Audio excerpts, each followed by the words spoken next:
I've never. We've reached the All-Star break, and you could just take a week off, or you could keep improving your teams. I've got Jake Halusker on the line as my special guest for this week's FAAB episode. We've got a whole bunch of recommendations for you right after this intro music.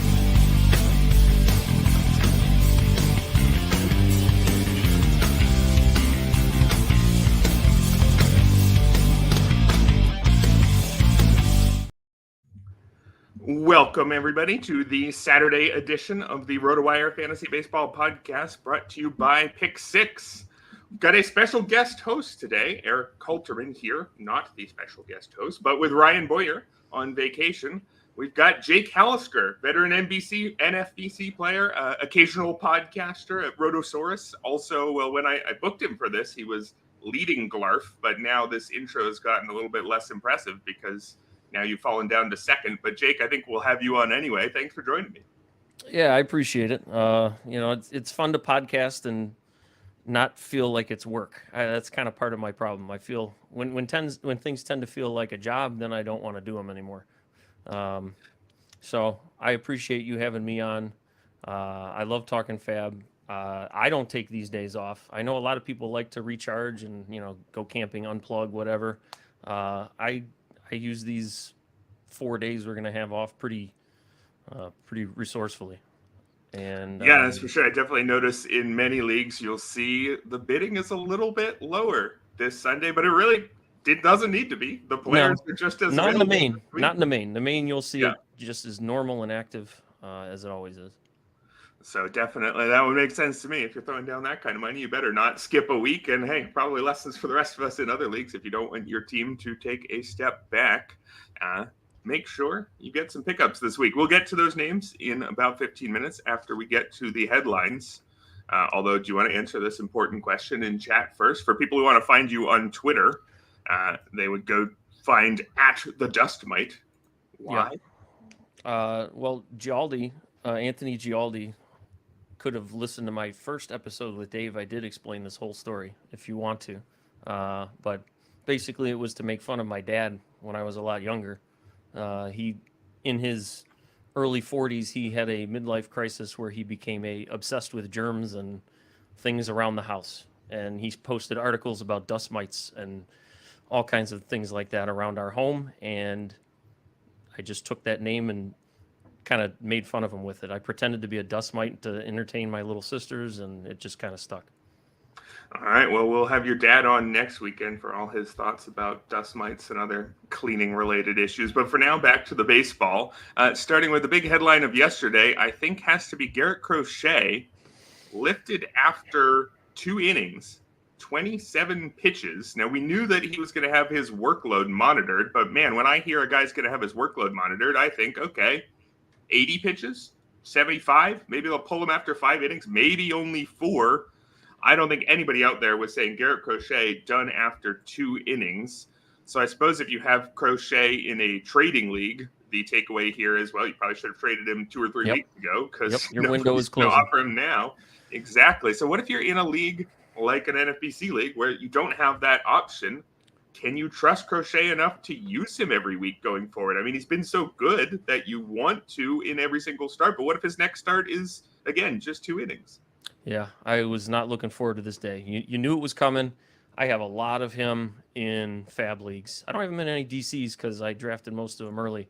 But I think I have him in like 75% of my FAAB leagues. So it's a big problem for me. I wish we would have gotten some indication that they were going to do it. Going into the All-Star break, it does make sense. I probably should have thought ahead, but with the matchup, I think, was he the Pirates yesterday? Yep. I mean, even if you thought he was going to be reduced, you certainly didn't think it would be 2 innings. Like you said, you thought it'd be 5 or 4 or something like that. And you knew they were going to be good innings. I mean, I'll take two spotless innings with 4 Ks. It's like playing a middle reliever for the week. But going forward, man, it's hard to say unless we get some word from Grifol what the plan's going to be. And this is kind of an inside joke with me and my consortium boys. The advantages, the competitive advantages. All these managers want to keep all these little tidbits under wraps as if it somehow is going to make a difference. I mean, the Griffall got the Pirates to roll out their left-handed starter lineup and then took them out after 2 innings to face Jonathan Cannon, who proceeded to give up the game anyway. So I don't know what the point is. Just tell us what you're going to do. You're not competitive. Just give us an indication. Going into the All-Star break, that teams are going to do funky stuff. So give them a lot of extra rest. Maybe they'll skip them in the first weekend out. Just kind of let them throw a couple bullpens for a week and a half, and then, maybe we'll get a solid 2 start the week after that. I guess just keep your ear to the ground right now, because you can't drop this guy. I mean, if he pitches, it's going to be pretty solid to great. So you got to hang on to him, because they're not going to just totally shut him down now. They might do that in September, but they're gonna keep using him a little bit. They don't want to shut him down for 5-6 months. Yeah, I think I would have to. If I had him, I think I would be using him in his next start, unless we hear something explicit from the team like, yep, 2 innings, that's the plan. It's going to be 2 innings every start from here on out, or something like that. Unless we hear some plan, I'm going to give him at least 1 more start, and I'm going to assume that in his next start that he'll have a shot at 5 innings. I don't need him to go 7. I just need him to have a shot at 5, a shot at a win. Even on the White Sox, you can get a win with 5 innings. So I think that I'd be willing to give him a pass for this one and assume that this was related to the All-Star break and related to some sort of extended break. But if his first start after the break is 2 innings, then even if we don't hear an explicit plan from the White Sox, they will have showed us their plan at that point. It looks like it, or you'd think. The good thing is, you got 3 games only next week. So you're probably going to have some questionable starts to throw out there as opposed to Crochet, and you might as well go with Crochet regardless of what he's going to do. If you're deciding between him and, I don't know, Dallas Keuchel, just because you want to get some innings, just throw Crochet. And you're not going to feel that bad if he goes 2 or 3 innings on Friday through Sunday next week, because who knows what else you would have thrown in there. But yeah, I got my fingers crossed that this was just we're going into the All-Star break. Let's give him a big extended rest period. And God, I need him. I need him in a lot of leagues. My humble brag, my main event had, I think, the 2nd lowest ERA in the entire contest, and Crochet's a big part of it. And I don't want to have to, start damaging that by playing lesser guys. So I'm hopeful. Yeah, a tough situation that you and I'm sure many others have been put in by Garrett Crochet's workload. Like you said, we knew it was going to come, but we didn't know exactly when or exactly how, and we certainly didn't like it arriving like this. More headlines to talk about. How about a handful of injury returns to breeze through real quick? German Marquez, he returns from Tommy John surgery today. A pretty good pitcher who might have some fantasy appeal under different circumstances, but I don't know about you. A Tommy John returnee who was never an exciting, shutdown, overpowering ace in the first place, who's coming back to Coors Field. I'm going to let that be someone else's problem, I think, in all of my leagues. Do you think you'd have interest anywhere, or would you agree? But Erik, he figured out Coors in 2018. He conquered Coors. True. In my 2018 league, if I can pick him up there, I'd do that. There's not a whole lot to get excited about here. In his 5 outings so far in the minors, it's been kind of lackluster. Control's been okay, which is usually the hard thing for Tommy John returnees. But who are you starting on the Rockies right now, outside of maybe Freeland in his little hot streak he's got going, or Quantrill when he goes to PNC or something like that? I don't know. You're going to have to see it from Marquez. I don't see any reason to throw a guy that was already a middling pitcher who's coming back from TJS and probably is going to have control issues. Plus you throw in, altitude changes, and who knows? I'm not really even considering adding him at this point. Yep, I'm right there with you. I think German Marquez is somebody you'd use in half of his away starts in an NL-only league or something like that. So maybe a few people out there will want him on their roster, but they won't be wanting him in their lineup very often, I would imagine. Elsewhere in injury returns, David Bednar. He's back from the IL, so fantasy-wise, pretty straightforward. I assume you throw Bednar right back in there, and you don't really need to have Aroldis Chapman in your lineup, although probably hold on to him on your bench because the way Bednar's health has been going, I wouldn't rule out the chance that we need Chapman again. Probably he would be one of the better pickups in August or September. That's the recommendation I would have too, especially since you probably spent on Chapman, and this is an oblique that Bednar's coming back from, and let's not mince words. He's a larger gentleman, so I would imagine, muscular issues might become an issue at some point again. They didn't rush him back, but he came back pretty quickly from what I expected. I thought it would be a longer absence. It was probably only about 3 weeks. It was not a long IL stint for what the injury was. So I was kind of surprised. I would hold on to Chapman for now. I mean, you only got 3 games next week anyway, so at least hold on to him next week and see what happens. You might need to throw Chapman because you don't have enough starts next weekend. And if you're playing in a league that's counting this week this coming week along with the week after, and you got a 10-game or a 10-day week, there's a chance he can sneak a save in there too, because they're probably not going to want to use Bednar aggressively coming out of this. So you would think Chapman will probably get some opportunities for either a win or an occasional save in there. I think that's a good point. So keep Chapman for now, but be on the lookout. You might be your best drop a couple weeks from now if Bednar looks like himself. Elsewhere in injury returnee news, Brian Wu, he returned from a hamstring injury, but was not very good.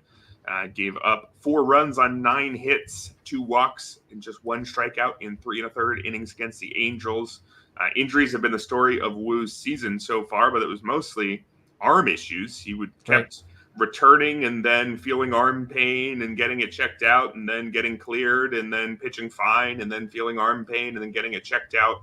This was a hamstring strain that sent him to the IL in late June, and now this one he doesn't return from well. I don't really know what to make of Wu at all this season. Do you just stay away because this is too scary, or is there some value here that we really ought to figure out whether or not, Wu's got it still going forward? And if he does,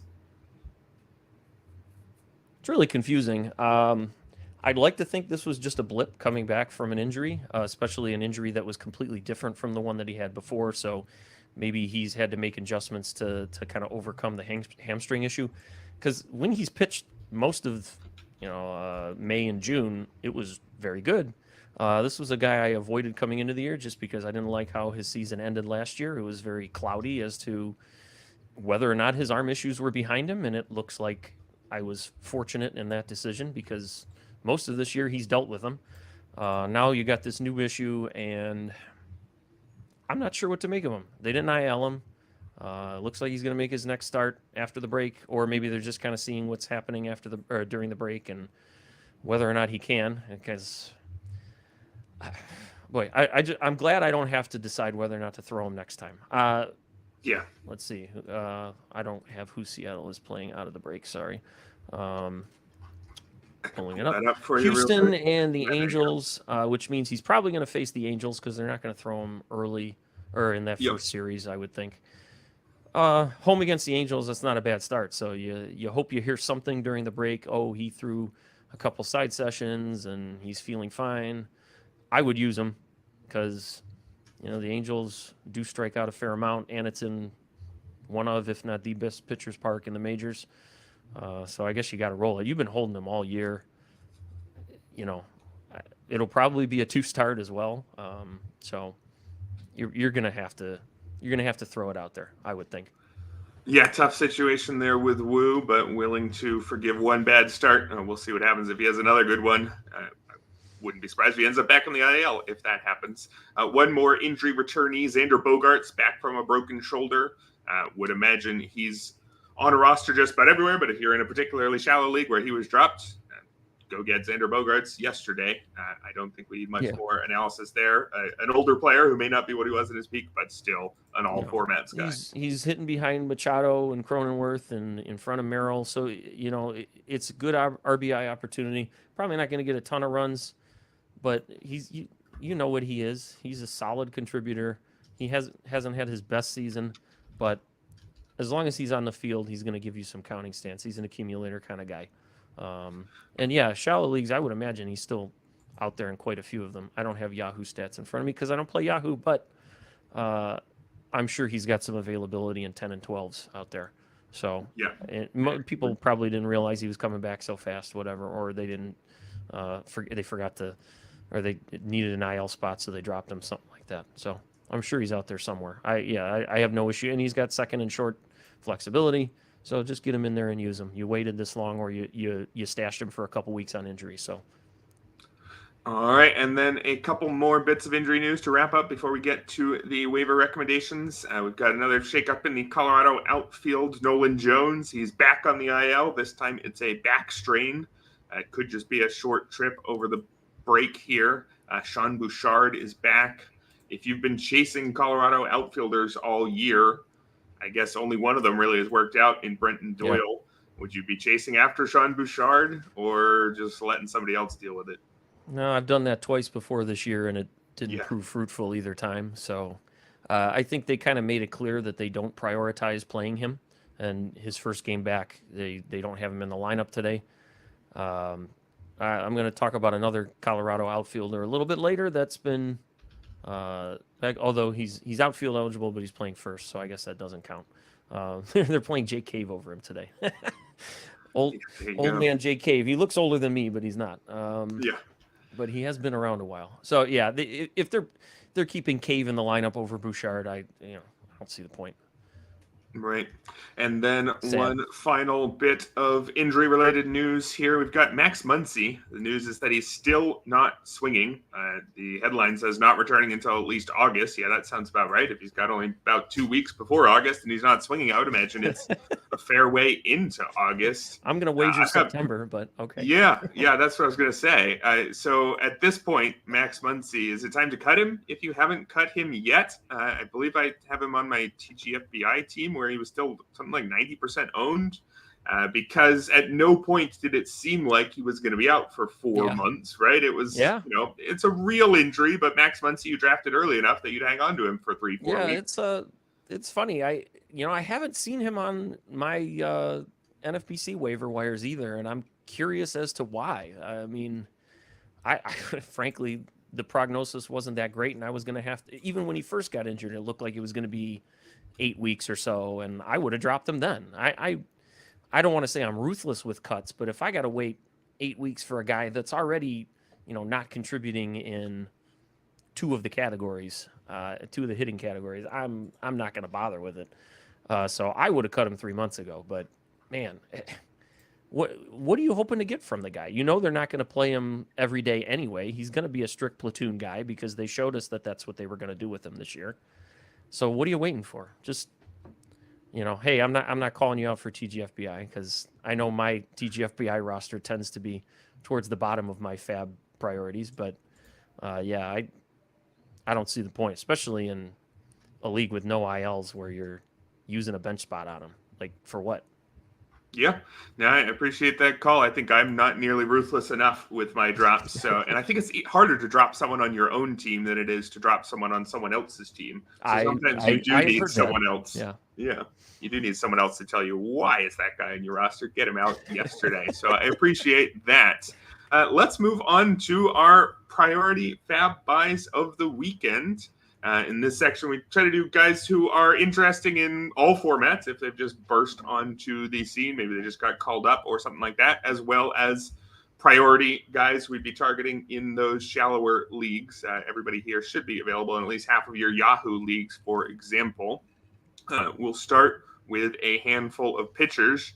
Jake, do you got somebody you want to make the case for who deserves much wider ownership? Well, wider in shallow leagues, yeah. I'll start with Javier Assad, who's going to start for the Cubs tonight after coming back very quickly from a forearm strain, which caused me to drop him as soon as the news came out that it was a forearm strain. I was like, oh, great. He hasn't been that good beforehand, and now I don't have to wonder whether or not I have to cut him. I'll just jettison him, and here he is back in 2 weeks. I'm recommending him as an ad mainly because you're going to see him before you have to add him. Most people, anyway.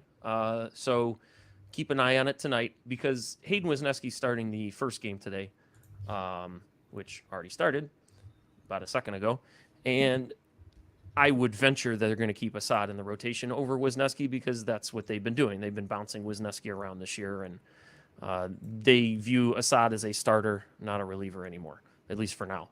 So take a look at him tonight. Like I said, he was kind of struggling before he got injured, or before they said he was injured anyway, and he was having control issues and efficiency issues, giving up, or just his at-bats were just lengthened constantly. It was agonizing to watch the game cast when he was pitching because it was just like, okay, another full count. Okay, another full count. Here's 3 more foul balls. All right, 9 pitch at bat.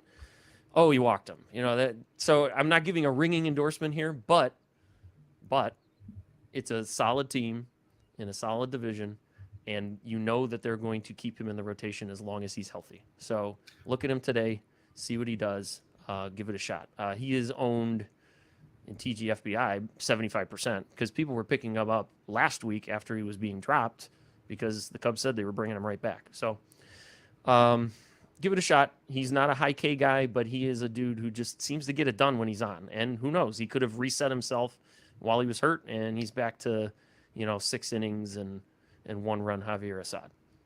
Yeah, I like that lukewarm endorsement. That's about where I would have him as well. Better than your Andrew Vaughn lukewarm endorsement last week? Yeah, exactly. We do have quite a few of those, it turns out. So Javier Assad, if he was dropped in, say, a 15-teamer like a TGFBI, would you be placing a real meaningful bid on him? A high single digits, 6 to 8%, or is he more a 3 to 5, 2 to 4%? Just happy to have him, but not a whole lot better than the other options. Yeah, definitely not a high single percentage. I'd say he, in a TGFBI's $1,000 budget, I'd say 12 to 17, somewhere in that range, okay. mid teens. Sounds about there's right. There's a lot to add this week, so right. You get him, cool. You get somebody else, cool. There's guys with equal opportunity. Yes, and my next pitcher, who I would put right around there, maybe a little bit ahead, even though I'm not a big fan of this guy necessarily, Edward Cabrera.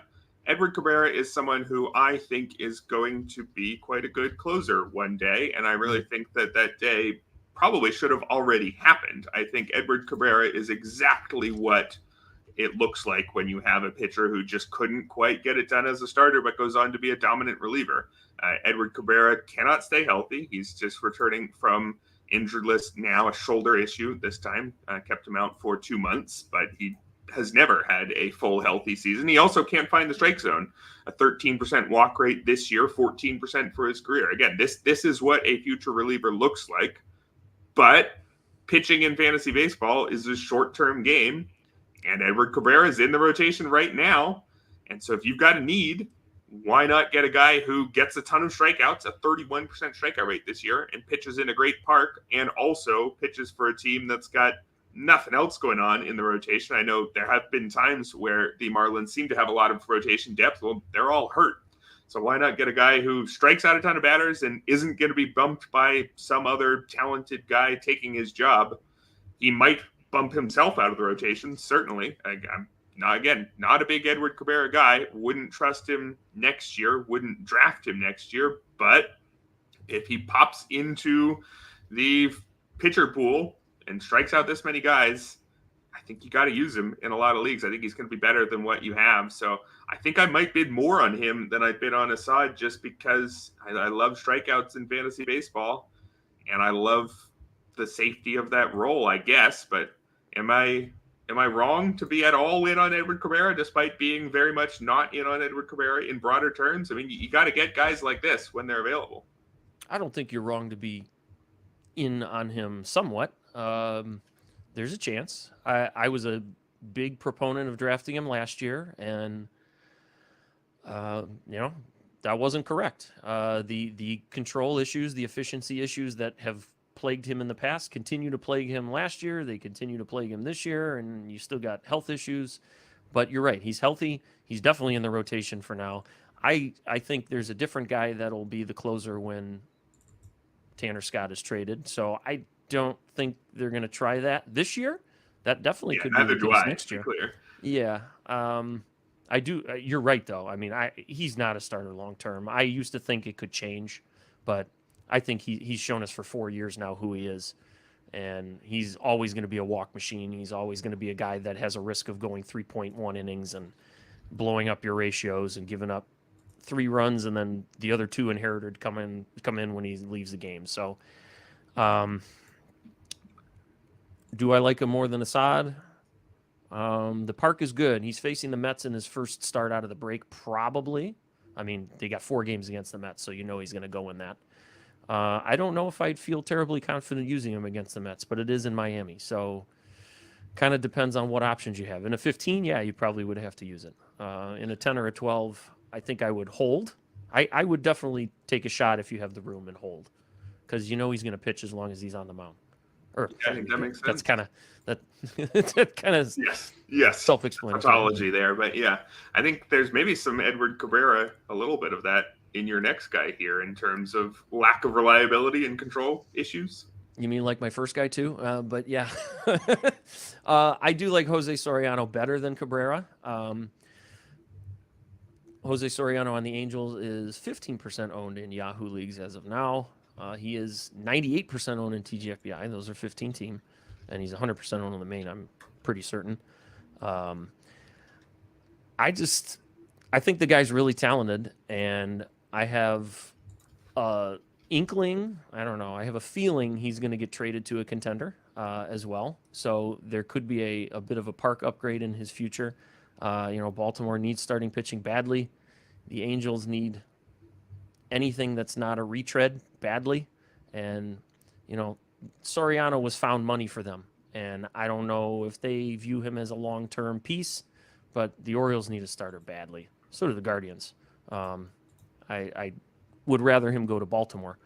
That said, he could get 2 starts against Oakland, both in Oakland and at home out of the break.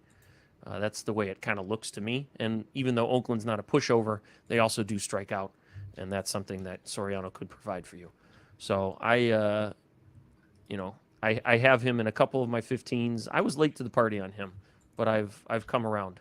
He's got some control issues, but they're not egregious. He's only walking 9% this year, which that you could deal with that as long as he's K'ing some guys. Yeah, that's not bad at all. Soriano is someone I added a couple places earlier in the year, just when he popped onto the scene throwing 99 and with a rotation spot. If you're in a place where you have the luxury to add someone that you didn't have an immediate need, I mean, this is the exact sort of player, right? He does one thing that really pops off the page, and the opportunity's there. He was the perfect sort of add and follow, see where this goes guy. And I think I would agree with putting him in this section. I think that it has gotten to a place where he is interesting in more leagues, especially with the 2 starts against Oakland coming up, like you mentioned. Yeah, I wasn't in on him early because I thought he was going to be relieving, and I'm disappointed because there are people drafting in the NFBC Draft Champions draft and holds. There were big proponents of Soriano because he looked like the next in line to Carlos Estevez, and I said, no, I don't think so. I'm not going to draft him, and I wish I had, because he'd be even more valuable right now as a starter. Because we all know those draft and holds, those are a major war of attrition with health, especially with pitchers. Yeah, definitely. If you can ever find someone in the last 10 rounds who wasn't really close to being projected as a rotation guy, who goes on to make 20 starts or something for the back 2/3 of the year, that is huge in a Draft Champions type league. My next pitcher here, Spencer Schwellenbach. He's another guy who is going to be on all your deep league rosters by now, but I would make the case for much broader rostership in shallower formats for Spencer Schwellenbach. He is making the Atlanta 5th starter job his own. I'm partially recommending him here because the other candidates are out of the way. Hurston Waldrop, he stunk for a couple starts, then got hurt. AJ Smith-Shawver, he got hurt. He returned as a reliever. He got optioned again. The job is Schwellenbach's, and a 5th starter job in Atlanta. It's pretty good as far as win potential goes. Schwellenbach really is a fast riser here. He skips AAA, made just 2 AA starts. And in his first 3 major league outings, he looked like someone who was moving a little bit too quickly. 12 strikeouts in 15 2/3 innings, 6.32 ERA. In his last 4 starts, though, 26 strikeouts against 4 walks in 22 innings for Schwellenbach. The ERA in those 4 starts is just over 4, but that's really because he has 1 bad outing in there. If you look at his 7 total starts, take the bad with the good, It's a 5.02 ERA, but a 3.64 Sierra, striking out slightly more than a league average rate, and a 5.6% walk rate. That's numbers that work for a lot of pitchers. So I'm interested in Schwellenbach. I think he is looking like someone who just took a little bit of time to get acclimated to the big league level, but is settling into a groove and has surprisingly open runway in front of him to keep this job. So I think that if you ignored Schwellenbach up to this point in your 10 and 12 team leagues, I think that was reasonable, but I think it's not necessarily reasonable anymore. Yeah, I agree. I wish I'd added more of him. I only have him in a couple spots, 15s. I had him in some 12-team Fantrax leagues that I'm in, and I ended up losing him because, in those leagues, you like to stream guys, and he was one of my guys that I viewed as a streamer. But he's established himself. He definitely has a firm grip on that number 5 job. Yesterday, he came out and threw a really, really solid start. He hasn't gotten blown up since early June, so the job's his, and he's got like a 16% K-minus BB, which for a guy that young, you gotta tip your cap to him and kind of expect that he's getting comfortable and that it's going to improve. A guy that young to only have about a 5% walk rate, first time in the bigs right out of quick AA stint. That's pretty impressive. Yeah, for sure. Look at, and who are they facing coming up? I mean, he probably wouldn't start till the week after. Yes. Which means potential going to get Cincinnati at home. That's yeah. not too bad. That's not too bad. They K a lot, so that's a pretty solid matchup. So you're not going to get to use him that first weekend or next weekend, but the weekend after or the next week, you got a pretty nice start to use him in. Yeah, so I'd be looking out for him if you can afford to wait and don't need somebody for right now. I see a lot of Reese Hines chatter in the chat, Yeah. and don't worry, we'll get to him, but he is not going to be in the priority section, and I think by the time we get to him, we'll explain why, but we are moving on to the priority hitters now. Jake, I see you've got an outfielder here who you'd be grabbing in those shallower leagues where he's Yeah, I got Harrison Bader on here. I'm not a Bader guy. Shout out to my friend Marcus, who is, I think, the biggest proponent of drafting Bader there is, but he's hot. That's really all it comes down to. Dude's hitting bombs, and he does this. He has these stints where he just goes in fuego for 2-3 weeks, and then you drop. So I'm about it. He's going to Miami after the break, which isn't great, but it's not like he's got plenty of power. He can hit it out of the ballpark there in Miami. So I don't know which one. I don't keep track of all the corporate names. So my reasoning is he's hot. That's really all it is. I think he's gonna have a nice streak going, and you want to ride it. He's not K'ing that much. He's K'ing a little more than usual this year, but during his last, let's see how many he's got. He had 2 homers yesterday, and he's also got 3, 6, 9 hits in the last 7 games. So it's a guy that's in your 3 outfielder leagues, it's borderline, but if you're playing Yahoo leagues that have 5 outfielders or 2 utilities, it's a guy that you can sneak in there for the 10-game week and ride it and see what happens.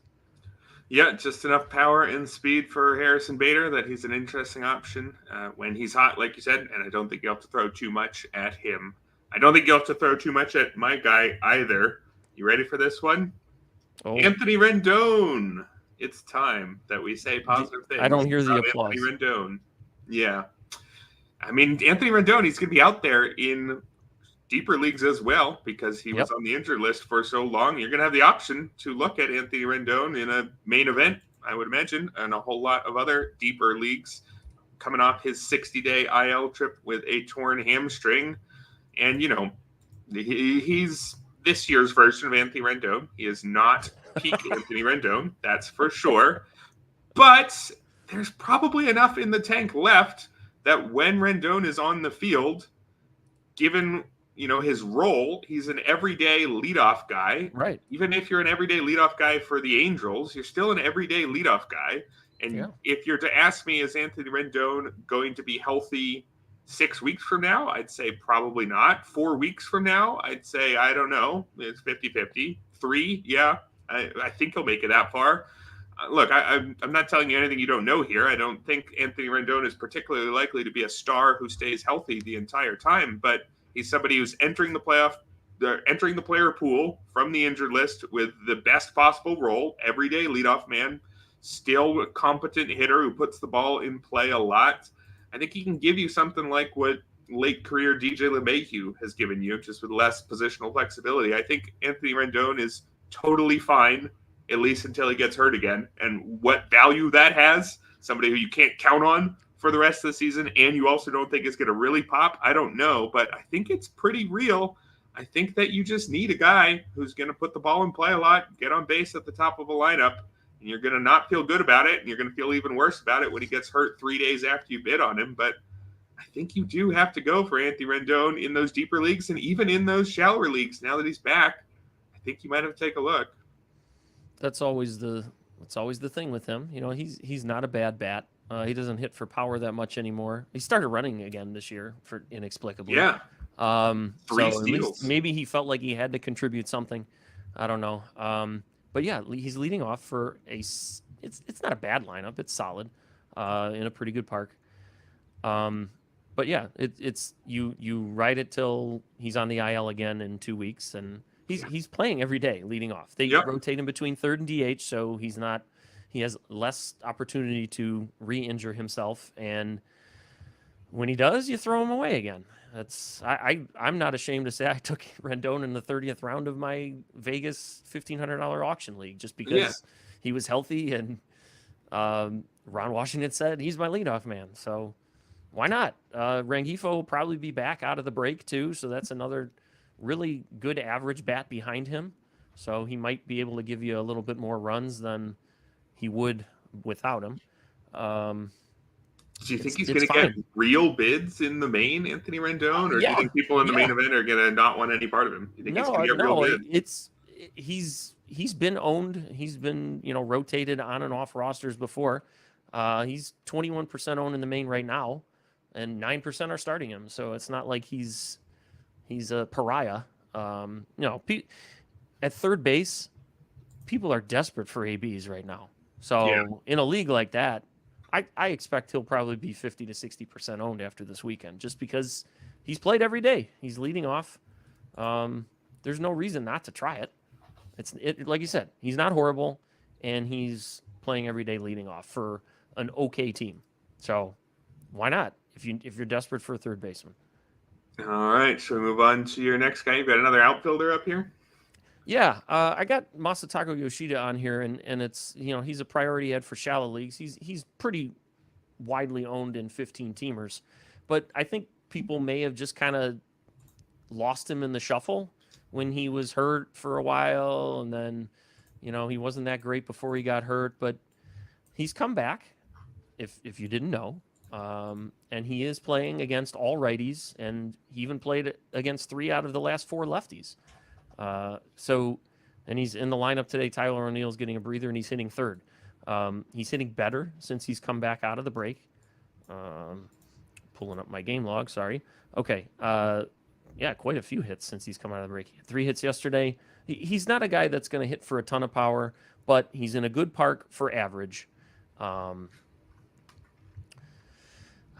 It's just a guy that I feel like if you need something in a Yahoo league where you have 5 outfielders, he's a guy that you can plug in right now because they're playing him. They're not doing the games where they were sitting him against all the lefties and an occasional righty because he didn't have his head right. He's come back, he's got his head right, and he's going to be in the game 80 to 85% of the time. So if you got a deeper Yahoo, if you got a 3 outfielder Yahoo league, you're probably not going to want to bother. But I think it's a guy that is useful to you. He's definitely useful in a 15 team. So you could do worse. I know it's hard for me to give these ads and be like extremely excited about them because none of these guys are like the heavy prospects that are popping in the minors and they're coming up. They're guys that have been around and everybody's heard their name and they're all lukewarm at this point.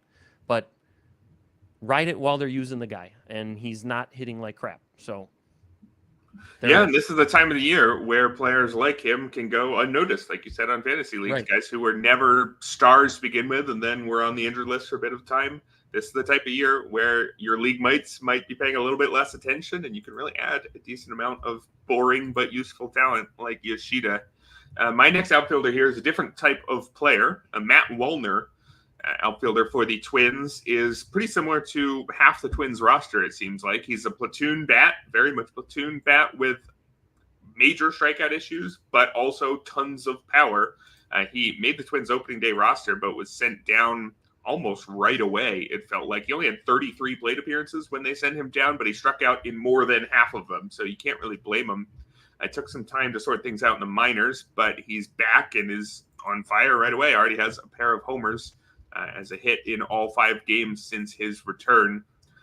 Matt Wallner, for his career, has an 18% barrel rate, which is outstanding, and it needs to be because he has a 34% strikeout rate, right, which basically you can't be a major league regular with a 34% strikeout rate. You rarely see that high. You can be 31, 32%, but once you get into the mid-30s, that's scary. But again, 18% barrel rate, that would be right among the league leaders. Aaron Judge is better than that, but hardly anybody else in a given season. So that's the kind of player Wallner is.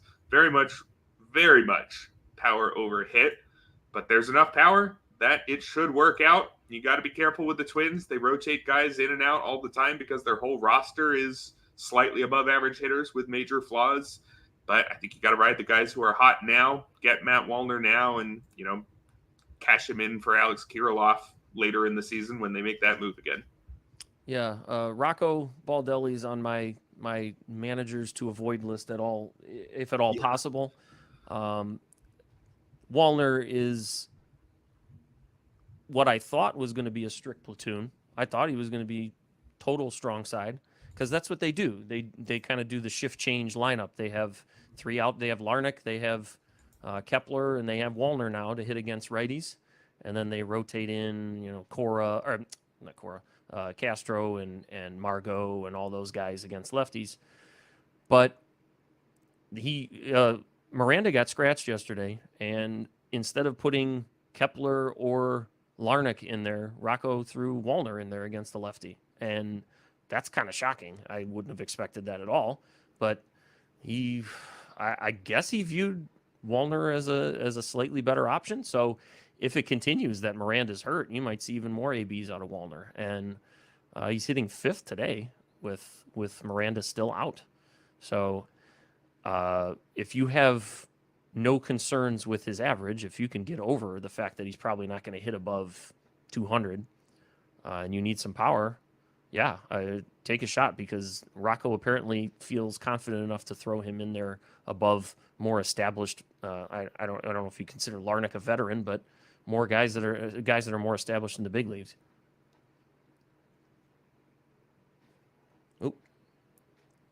I muted myself there. Would you go Wallner ahead or behind of your next outfielder here? I would probably put him behind. I have Michael Toglia next on the list, and he is eligible at outfield and first. I mean, he's playing first with Brian out, but he's playing every day, whereas Wallner's maybe going to play against some lefties, but probably not. Toglia is just going nuts. You love having Rockies hitters that they're actually going to play consistently. If you have to guess on a guy like Bouchard when he's going to be in the lineup, it sucks and it's not worth it. But I mean, Toglia has played every day for weeks, so they're not taking him out, and he's repaying him for it. He's hitting homers, it seems like, every other day. So he's 75% owned in TGFBI, but he's out there everywhere in Yahoo, and he has more eligibility. You can use him first, corner, outfield, whatever. So if you need power, I would much rather have Toglia than Wallner as of right now.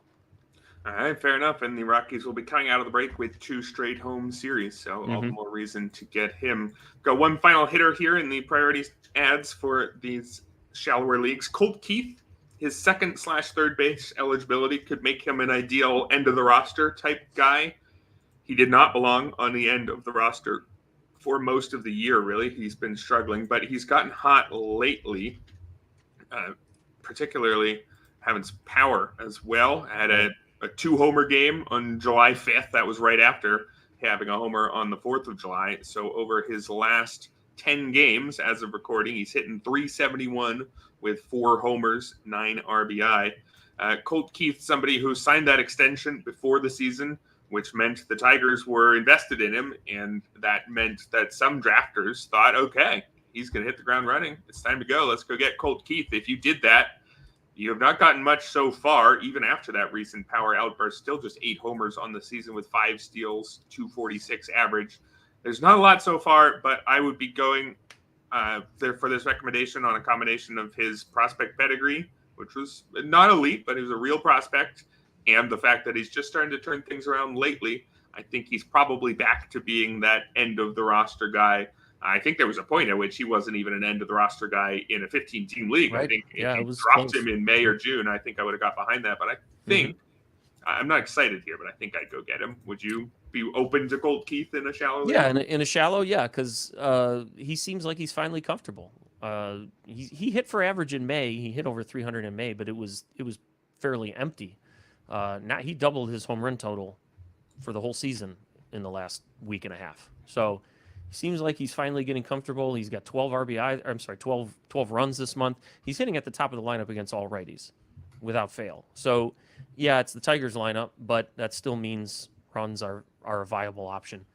He does sit against some lefties. He hits lower in the lineup there, but in a full week league, that's usually not an issue unless you're playing somebody like Miami. So yeah, I mean, he's got very flexible eligibility for you, and he's comfortable. It seems that way. I don't see any reason to not have him on definitely all 15s and probably all 12s at this point. I don't think in a 10 he's gonna crack it for me, but I mean, he's not striking out a lot. He's playing 85 to 90% of the time, and he's hitting for average. So that's pretty viable. All right, so go get Colt Keith if you got a need pretty much anywhere on the infield. We will move on to our budget buys right after this message and a quick little game from Draftkings Pick6. Did you ever play the over-under game with your friends? I think I can eat that slice of pizza in under 30 seconds, or I know it'll take you over a minute to down that 2-liter. If you have, then you're going to love Pick6, the new fantasy game from DraftKings. Here's how to play during baseball season. Pick between 2 and 6 players and choose if they'll have more or less of a stat, like runs, hits, strikeouts, and more. Track your picks and play against others for a shot to win huge cash prizes. That's all there is to it. Download the new DraftKings Pick6 app and use code RWPicks. New customers play $5 and get 50 in PickSix credits. That's code RWPicks for new customers to play $5 and get 50 in PickSix credits. Only on DraftKings Pick6. The crown is yours. 1 per new customer. Non-withdrawable Pick6 credits expire in 6 months. Limited time offer. Gambling problem? Call 1-800-GAMBLER. 18 plus in most eligible states. Not available in all states, including New York and Connecticut. Eligibility restrictions apply. Void where prohibited. See terms at pick6.draftkings.com/promos. And with that speed talking out of the way, let's make a couple quick picks here for today's slate, Jake. And anybody listening along live could make some picks along with us. And if you're listening after the fact, you can laugh at everything we got wrong. I'm going to start with Jock Peterson to get more than 1.5 hits plus runs plus RBI.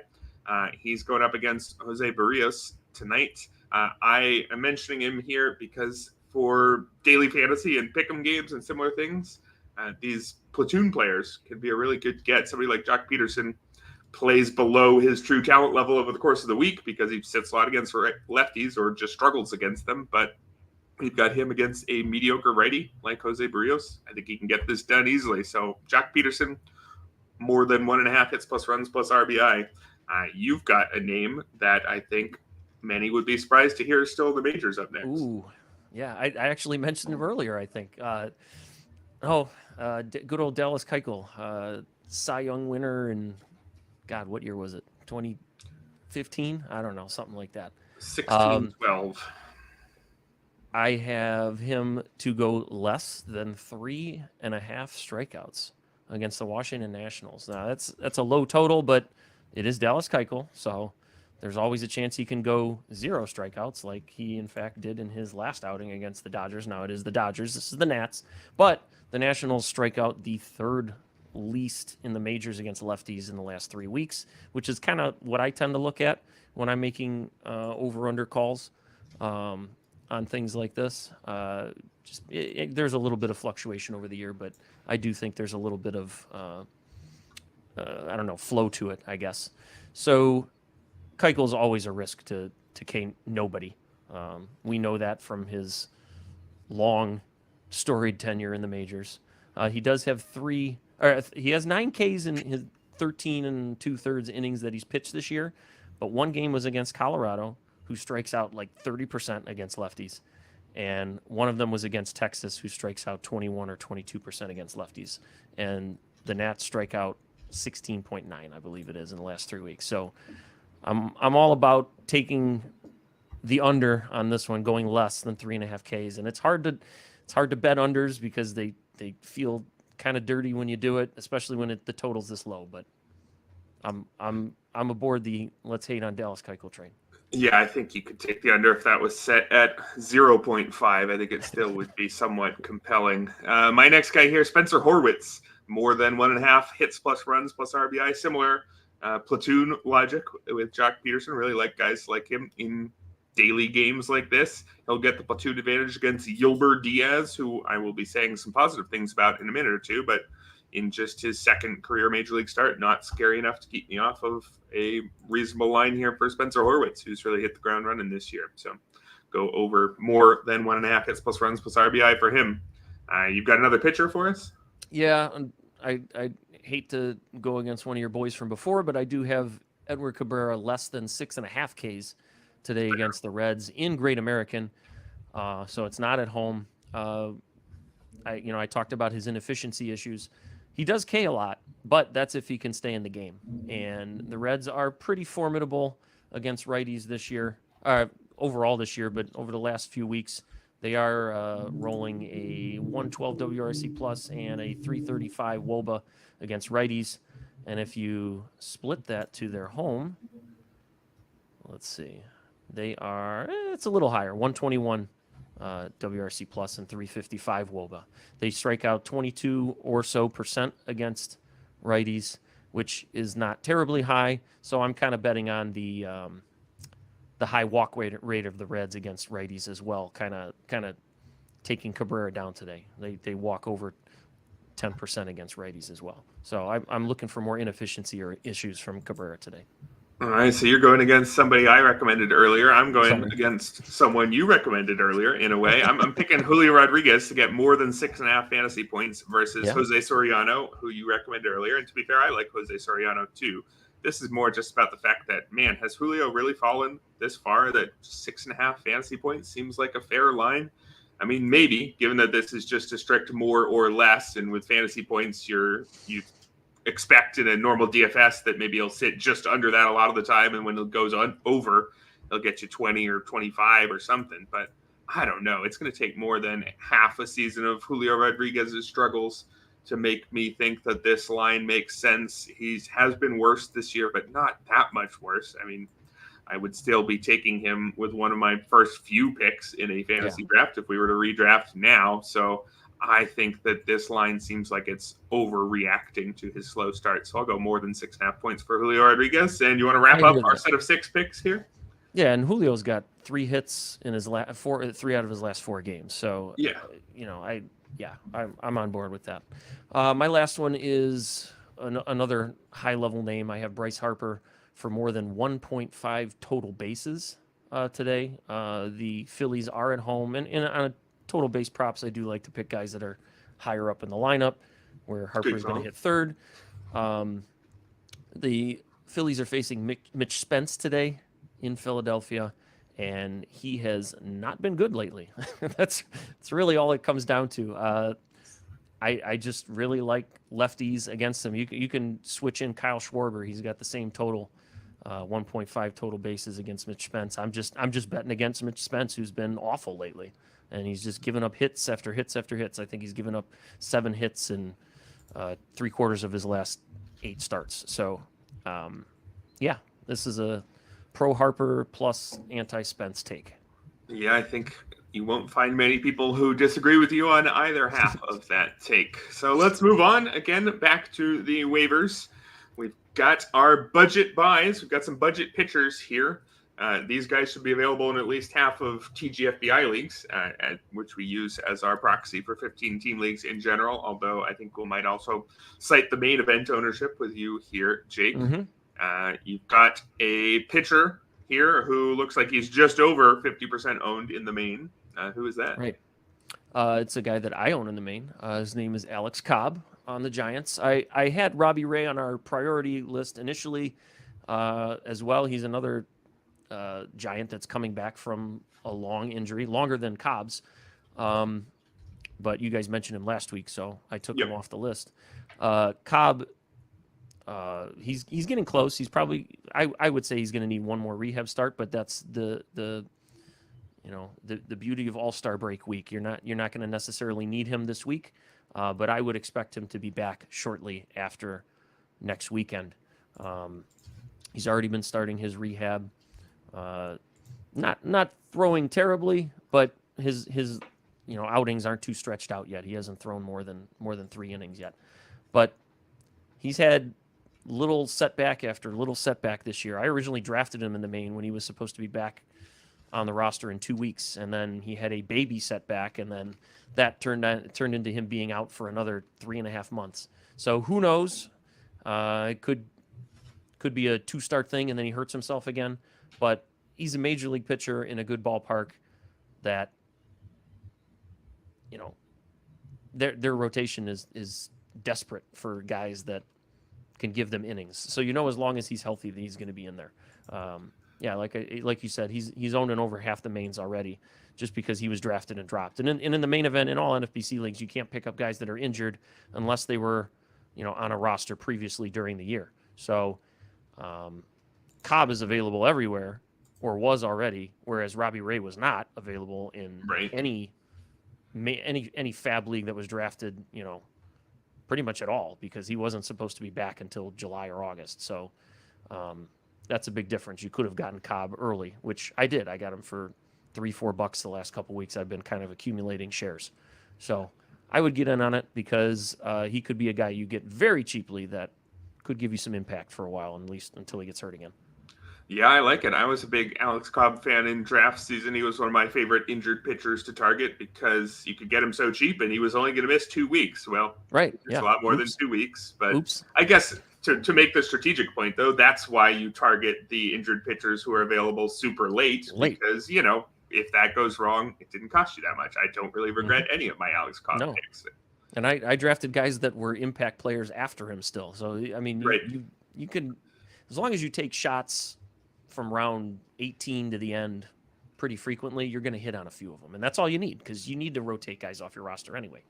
Exactly. And Cobb was a shot that seemed worth taking. Then turned out he wasn't, but I would certainly be going to get him now. He's definitely somebody who has shown quite good production the last few years. Kept the strikeout rate around league average, keeps the walks down, and has the ground ball rate quite high. That works. My next guy here, I teased him recently, Yilbert Diaz, making his set for his second major league starts tonight for the Diamondbacks. He is one of the better prospects in the Diamondback system, not necessarily an elite prospect, but somebody who has some legitimate potential. He's moving somewhat quickly. He did reach the AAA level, but only made 4 starts there. 3.27 ERA, 31% strikeout rate. Also had 11 starts at the AA level, where he had a 34% strikeout rate and far too many walks, a 13% walk rate. So this is a category of pitching prospect that we see quite a lot. Strikes out a ton of guys, so he should be able to miss bats at the big league level as well, but also doesn't seem to know where the ball is going. It often doesn't work out with guys like these. They often are back-end starters who move to the bullpen, and certainly that's, as likely a rather likely outcome here with Diaz, but got a decent enough prospect pedigree, again, based on the fact that he can really miss some bats.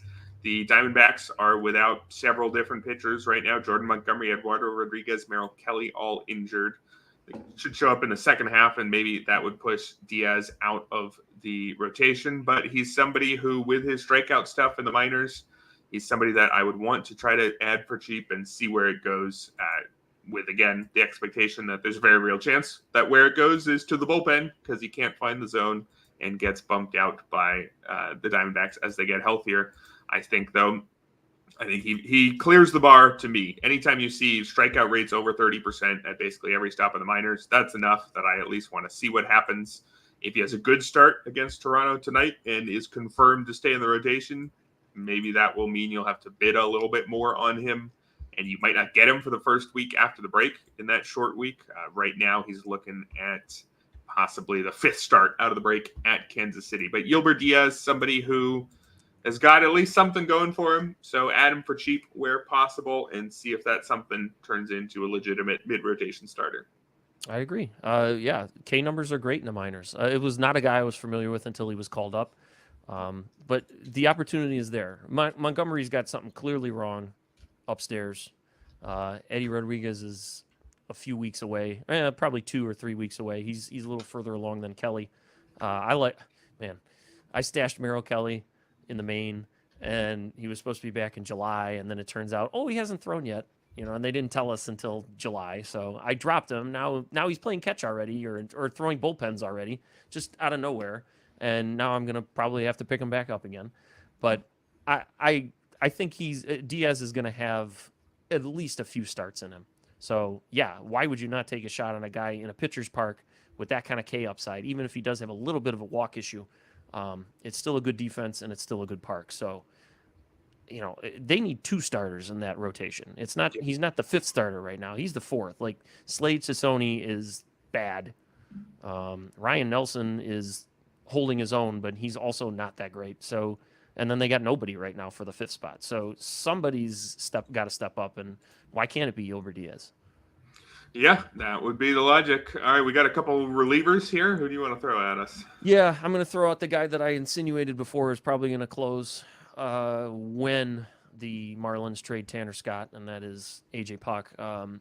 The starting experiment with Puck was short-lived, and he was a guy that I wanted no part of as a starter just because of his injury issues. But as a reliever, he's come back from being quote-unquote injured and clearing his head, and he's been amazing.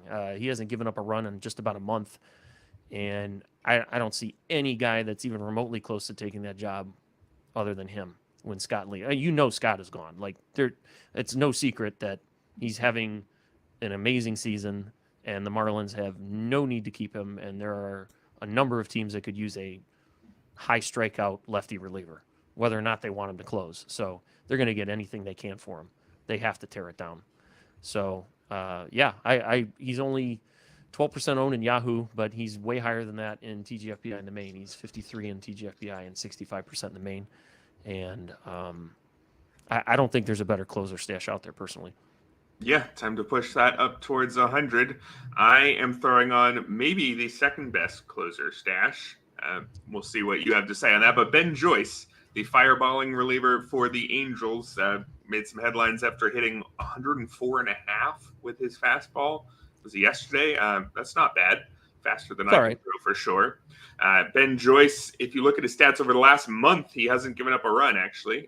He made his season debut in early June, gave up 5 runs across his first 3 outings. But since then, 13 and a third scoreless innings with just 4 hits allowed, only 12 strikeouts against 5 walks. That's the one knock, yeah. Exactly. So the stuff isn't actually coming with ridiculous strikeout numbers, and he wouldn't be the first reliever. I think, say, Jordan Hicks was an example of somebody who threw 157, whatever it was, 103. I think he topped out at 105 as well, just like Ben Joyce, and it didn't come with elite strikeout rates, yet it came with good ERAs because nobody could square it up. I think Ben Joyce has future closer written all over him, and I think Carlos Estevez has done enough that he is going to get traded. So I think as far as closer stashes go, given that Joyce seems to be coming into his own, I think that he'd be the guy I'd go to, but I'd definitely go Puck first. Yeah, I like Ben Joyce a lot. He was on my list of conditional bids last week already, and he's very low owned still in most leagues. The main, though, 51%. 1% owned in Yahoo, 8% TGFBI, 51% in the main event already. So people see what you're seeing. And the one question I had with Joyce, besides health, because he's had a hard time staying healthy in his first couple years of his career, is control. And that was the knock on him, that, man, he throws 103, but who knows where the hell it's going. 6 walks in 15 and a third innings this year. I mean, I don't care if he's striking out 12. And, he hasn't given up a run since June 11th, and that's 10 outings, and he's walked 6 guys all year. And even when he was bad, quote unquote, the first couple outings he was bad, he didn't walk more than 1 guy.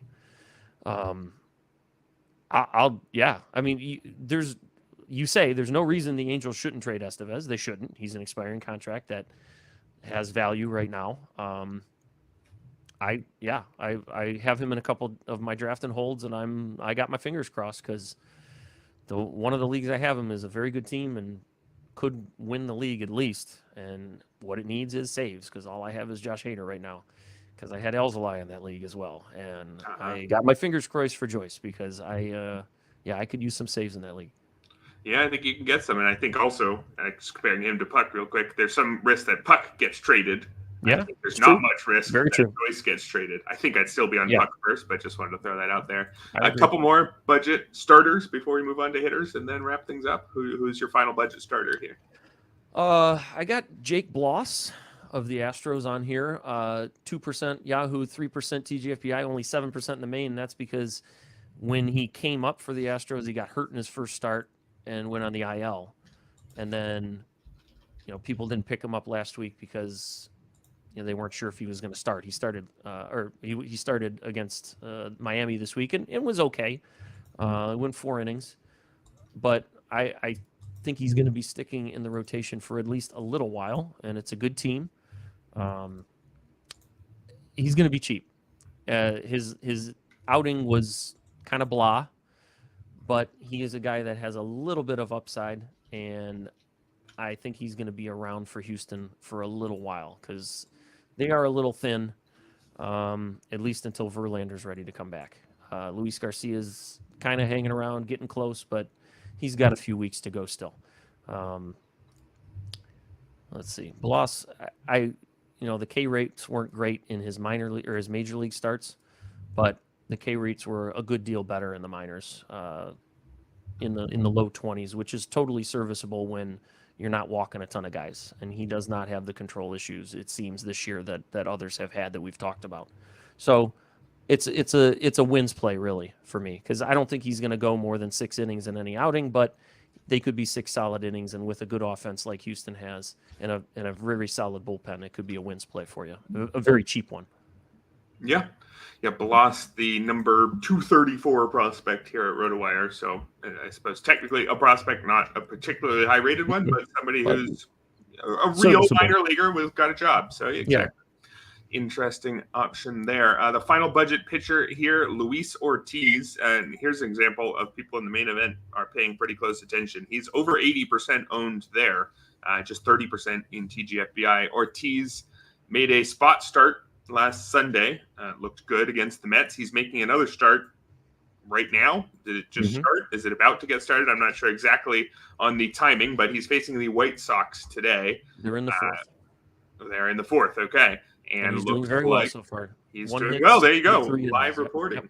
Yep. So I would say that means this is going to push the bidding up. If I had said that, I mean, it's the White Sox, but yeah. If he's got another good start, Luis Ortiz, he's somebody who people might remember from not very long ago, was a pretty good prospect that got fantasy people fairly excited.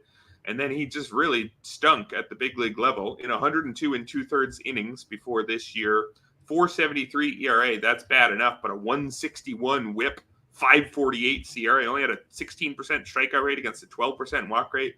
Ortiz was not even close to good enough before this year, and so he spent this season almost exclusively pitching out of relief, with just 2 starts so far before today's, but not including his performance today. It's a 2.95 ERA, a 1.18 whip, strikeout rate is up to 21%, walk rate down to 7%. There's nothing too special here, but it's close to league average performance under the hood with some with some good luck pushing that ERA down further. A 3.91 Sierra, maybe a more accurate picture of who he's been. Again, that's while mostly pitching in relief, so don't get too excited, but this is, again, somebody who was supposed to be good before, who looks good now, and who's got some opportunities in that rotation, at least in the short term, with injuries to Jared Jones and Bailey Falter. So when those guys get healthy, could Luis Ortiz be pitching better than Marco Gonzalez and Quinn Priester and keep the job? Absolutely. So I think I'd add Luis Ortiz and think that I'd have at least a 25% chance that I'm adding somebody who's sticking on my roster the rest of the year and is actually quite interesting. Yeah, I think if people had known he was going to spot start late last weekend, he would even be higher in the main, because he got added off of that Sunday start pretty heavily. As long as he keeps the walks down like he has, he's fine. Like, he doesn't need to K 28% for him to be viable in that park. If he's walking, 6-7% instead of the 12s and 14s that we'd seen before. All right, let's move on to the budget hitters right after one final message from Homerun Forecast. Can certain weather conditions lead to more home runs? The atmosphere can affect how far a baseball flies by 20%. Homerun Forecast measures the weather conditions at a ballpark to tell us if the atmosphere is good or bad for ball flight during a game. An index value that rates the air is created for each game and ballpark and is displayed on a scale from 1 to 10. Homerun Forecast Premium site offers index values by the hour for each game, 24-hour forecasts, wind direction and speed, and even whether the roof will be open at certain stadiums. Homerun Forecast is offering a special for the start of the baseball season. You can get access to the premium site for the entire season for only $28, a savings of nearly 30%. Go to homerunforecast.com/RotoWire now to sign up. And we're back here on the Saturday edition of the RotoWire Fantasy Baseball Podcast with my guest, Jake Halusker. We've been going over our ads of the weekend. We have reached the end here, our budget hitters. And I will go with somebody who's been mentioned throughout the hour in the chat here. Rhys Hines has certainly got people excited with his performance in his first week as a major leaguer. There was a grand slam yesterday. There are 3 total homers and 2 steals in 5 games. The guy's hitting .474. I mean, this looks like the coming out of a super prospect. The problem is that's not really who Rhys Hines is. You don't believe in the 362 WRC plus? Yeah, not yet. He might be able to keep up a 362 going forward, but I think a 62 probably would be more likely. Look at the guy's strikeout numbers in the minors. A 38% strikeout rate at AAA this year. 35% strikeout rate across his minor league career. Now, Rhys Hines did have 13 homers and 12 steals in half a season at the AAA level. That's what is getting people excited. And again, already 3 homers, 2 steals in 5 games. Tons of fantasy juice here. Great hitter's park. And there's opportunities. I mean, with the way he's playing, he's going to be playing every day in the short term. But, man, never in the past have I felt good about a prospect who struck out 35% of the time, and I don't think I'm going to suddenly change that now. It's not as if Hines is some uber prospect who the scouts were loving despite that. You could think of somebody who might be getting, top 50 prospect type consideration despite the whiffs, but that's not him. To me, he looks like somebody who's just really hot right now, who's going to have some good highlights. I see Uncle Ted in the chat here saying he's just the new version of Aristides Aquino. I mean, honestly, not a bad comparison. It could totally go that direction. And if he's got a run like that in him, then I mean, sure. But I've heard that comp a few times already. I mean, it's the same team. It's pretty convenient, big power. But when you strike out high 30s in the minors, 40. Well, that was a short stint in AA with 41, but. Man, your strikeout rates generally don't improve in the majors. Especially 30 is an improvement for him so far, which is saying all that needs to be said. Yeah, the dude's got 116 mile an hour max EVs, but he also has swinging strike rates in the high teens. It's a great park. I wouldn't be spending buku fab dollars on him though. Like you're going to see even in the main event, people are going to spend $75, $85, $90, $100 on him this weekend, just because some people have money to blow and they're desperate and they got to spend it. But man, obviously he can't go up from here, but he can go way down from here. And I expect him to go way down from here. Yeah. For example, in the chat, we've got Hines or Helio Elliott Ramos the rest of the season. Ramos, I've been going Ramos all day, unfortunately. Yeah. No question. I want to get very excited about this run, but I think by putting Reese Hines in this budget section, basically what we're doing is saying we aren't going to get him. Because somebody in every league is going to spend on a guy like this. And you know what? It might work. And if you're really struggling, maybe you have to do it, right? Like if you need somebody to emerge out of nowhere, somebody who is supposed to be a fourth outfielder type who suddenly plays like an all-star for 3 months. Like if you're in a position where you need that to get back into it, Reese Hines has more of a chance of doing that than the other budget guys we're talking about. It's just, I really don't think he's going to. So if you don't need that, I would not waste the money. If he has a Aquino Punisher run in him, then man, that could carry you. But the chances of that are not that great, in my opinion. All right, so we'll see how wrong we end up being there in a couple weeks. And he's not available in any NFBC leagues until this weekend too. So that's another great, thing to watch, because you're gonna have online championship 12-team bids all over the map. You're gonna have people bidding 300 for him. You're gonna have him going for 3 in another league. Yeah. But he's available in all the mains, all TGFBI, everything NFBC. That's not a draft and hold, because he hasn't been on a major league roster till this week. Nobody was drafting him. Yep. All right. Who is your next and probably more responsible budget buy? Responsible just because he's going to be cheaper, but he's also been pretty hot. My guy Larry Butts, Lawrence Butler, on the A's. I was praying for him to do what he's doing earlier this year when I had him on the main for like $2, and he just kind of fizzled out, and they sent him down. But the A's are finally playing him. He's finally hitting, and he's a power speed guy. I mean, he could be what Chas McCormick was for you in the second half of last year. This is a dude that can give you fantasy juice as long as he's playing. Let's see. Is he leading off today? I'm trying to look. Yes, he is leading off today. So at least until Abraham Toro is back in a couple weeks, he might be consistently towards the top of the lineup. He strikes out a lot, kind of like our last guy we were talking about, but he also walks more and can run, as opposed to what you see from Hines, which is not a lot of that. So if you need power speed juice with a little bit of average risk, Butler will be a lot cheaper than Hines. So I would lean that way. Yeah, I think Butler's underlying numbers have looked interesting kind of all along, even if the surface stats weren't necessarily. So I like the Butler recommendation when he's fantasy got juice time. Is all that matters to me when I'm adding guys cheaply like this. If I can snag a quick homer in 2 bags in a week, then that's what I'm looking for.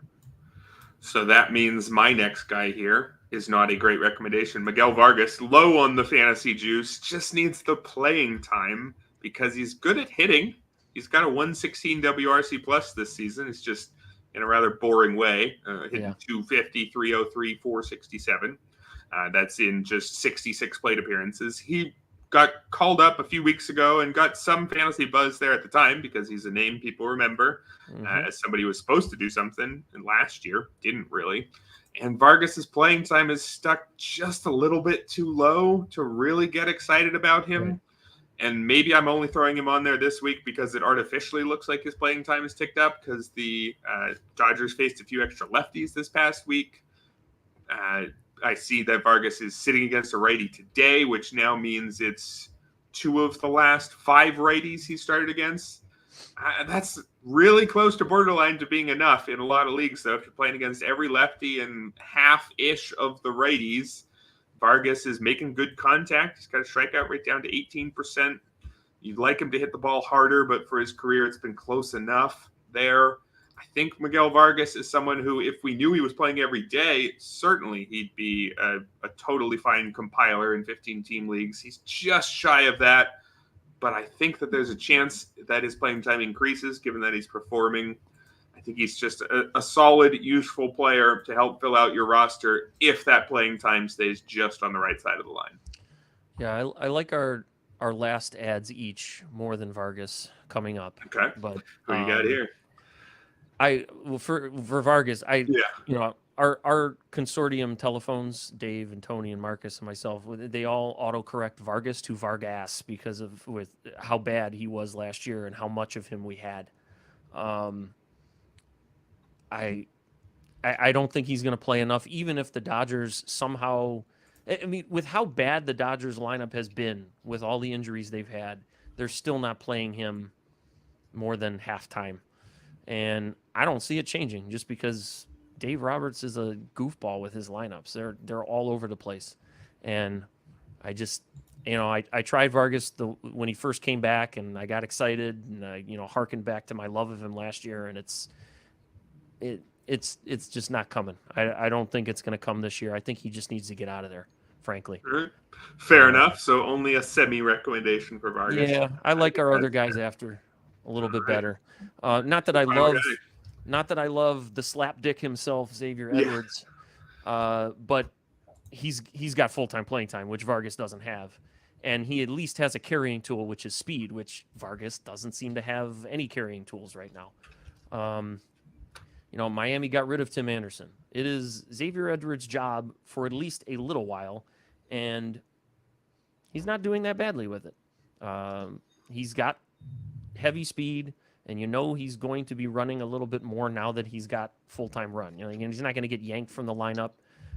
There were a lot of NFBC people adding Xavier Edwards last week, even in a couple circles that I run in. People were making fun of my Brooks Lee ad, saying I should have just added Xavier Edwards instead, which, he does have a carrying tool, whereas Brooks Lee's is average. Xavier Edwards is somewhat fantasy viable at this point in the season.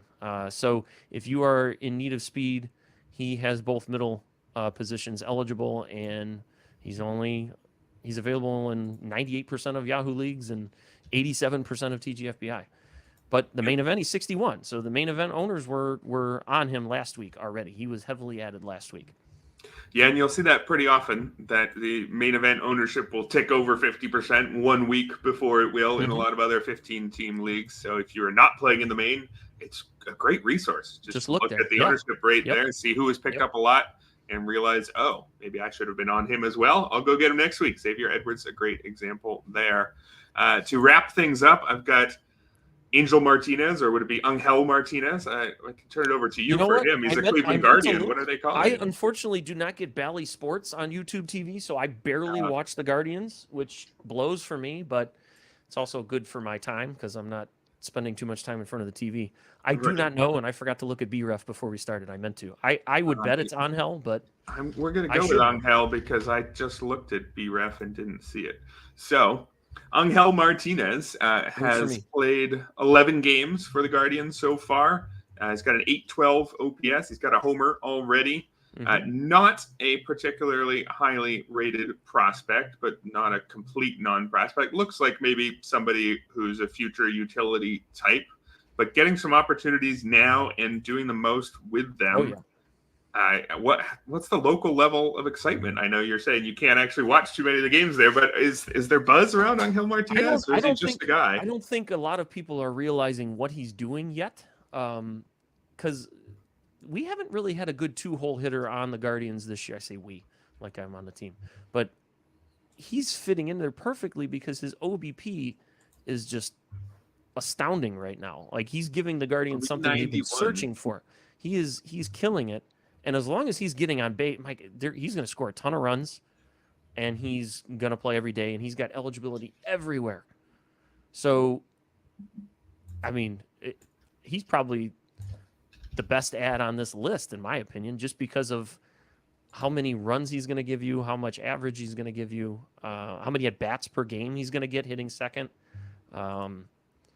It's probably a toss-up between Butler and Martinez for me on the best ad on this list, but I'd probably lean Martinez.